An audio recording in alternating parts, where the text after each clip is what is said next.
testing in progress.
Progress.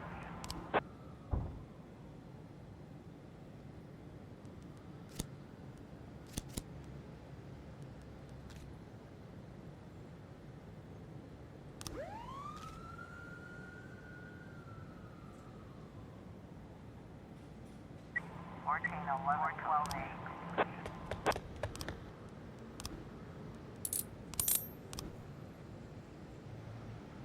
311B in progress.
progress.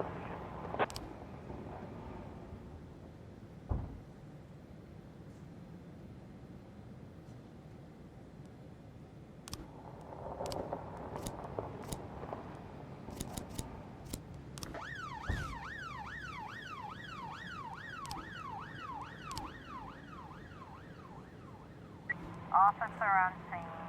Looks like we have a situation here. 311 complete.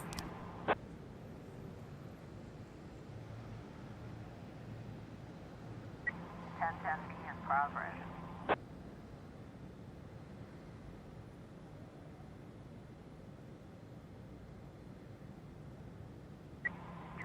Complete.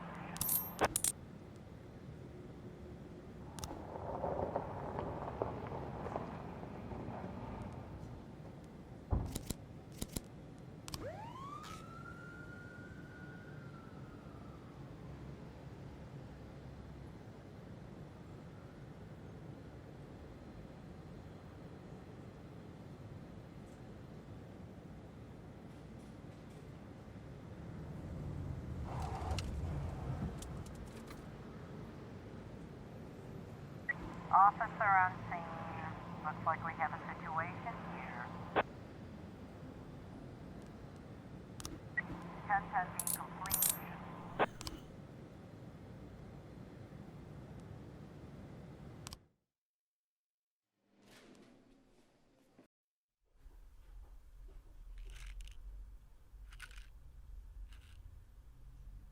Mr. Boyd, Kevin Paulson is here.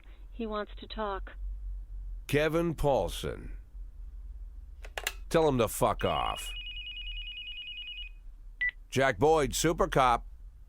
Why the $500,000, Jack? Why? Lana, what happened? Does this sum have some kind of special meaning?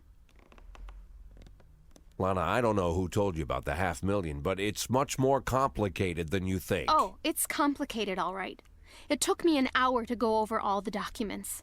There's even a few pictures and a lot of answers. Except for one thing. Why $500,000? What documents? How did you get them? What's in them? I think you know very well what's in them, and the one who sent them is obviously a big fan of your criminal talents. He even has a cute name for you, Cupcake. Remember when you told me how you're always surrounded by old men? I'm the opposite. I'm surrounded by children, 9-year-old boys. From their first day of work, they gather in the smoking lounge, telling jokes about what they'll do when they loot their first $1,000,000.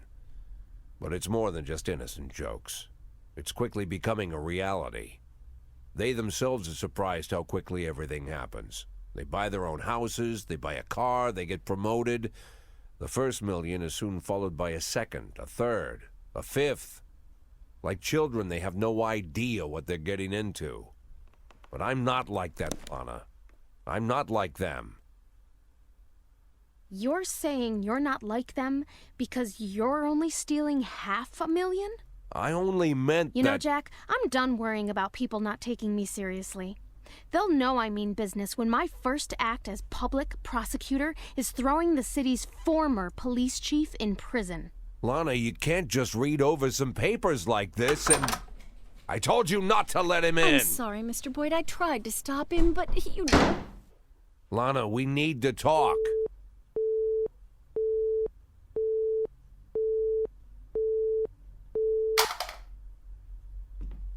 Jack, you're so amazingly patient with people. After all the confusion over the past months, all the humiliations, it's really quite admirable. I wouldn't want to be in your shoes. I gotta admit, I'm not nearly so patient. Send someone in here, now!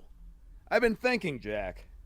When I take your place, I'll have a lot of opportunities. For example, I could arrest you. You know it wouldn't be hard to find a reason. You obviously don't want that, right? I don't want that either. Given your reputation, arresting you would make me very unpopular. And if we both don't want that, let's find a way out. My suggestion is you retire tomorrow, and I promise I'll let you leave in peace.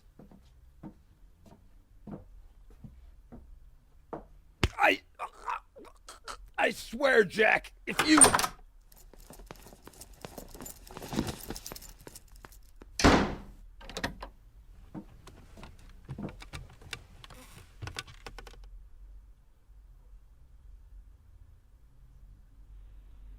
Mr. Boyd, there's a call on line 2.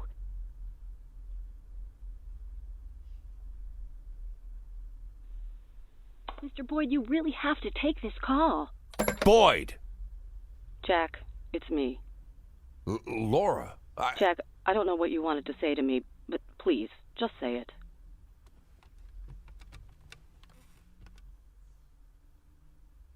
Jack, I'm hanging up the phone. Laura, you... Oh, my God. Laura. Hey, you remember years ago? So many years I've lost track, but do you remember when Dylan was down with the chicken pox and he couldn't sleep? We kept him occupied until he passed out, and then we went downstairs, sat on the floor, opened a bottle of wine. Who could blame us? Well, we sat on the floor and opened our bills and joked about how poor we were. Remember?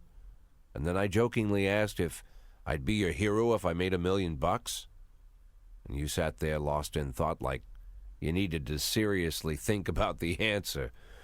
You were quiet for a while, and then you laughed and said that I'd be your hero even if I only made $500,000. Do you remember, Laura? Jack, Do you remember? Honestly, Jack, no, I don't remember. You don't remember? But that was... Jack, you've been chasing me down for so long to talk with me. For this? That's all you wanted to tell me? How can you not remember? It's important, Laura. It's important. Goodbye, Jack.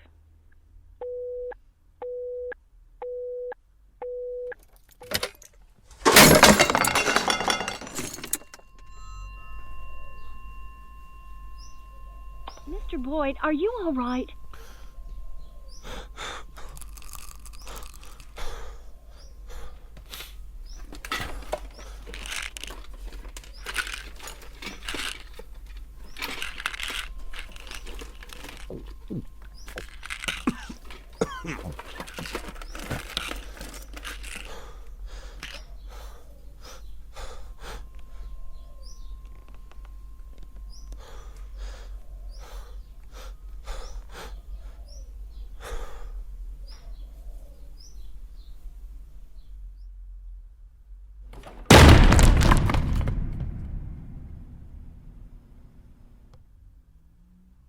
Mr. Boyd?